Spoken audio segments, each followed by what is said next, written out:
আরে কি হলো, যা খাচ্ছ কেক গুলো এনে নিয়েছো, কোথায় আমার কেকটা কোথায়? হ্যাঁ কেক তো কেটে রেখেছি কখন থেকে। হ্যাঁ। তোমার তো ঘুমই ভাঙছে না। হ্যাঁ। আমারও দেরি হয়ে গেছে, দেখো অবস্থা একদম ভালো লাগছে না। তবে ছেলে এসছে, ওই কেকটা কাটুনি কেন, তাই বাধ্য হয়ে কেকটা কেটে রেখেছে। এই দেখো বাহ, কেকটা সব একদম কেটেই নিয়েছো। হ্যাঁ মাল্টি।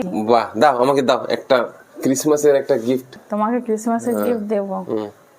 কোনটা দেবো দেখো, দাও তোমার না, কোনো। দাও একটা ভালো টুকরো দেখে দাও। হ্যাঁ না, এটা অর্ধেক হয়ে গেল তো। আচ্ছা চলবে। চলবে তো, তাই না? বলো কেমন লাগছে, বলো। সফটি সফটি, দারুন দারুন। আর তুমি খাও। মিষ্টি অল্প এক মিনিট খাও। ভালো হয়েছে? ভালো তো অবশ্যই। চলো, আবার কাস্টার্ড পাউডার দাও না। Thank you so much. 250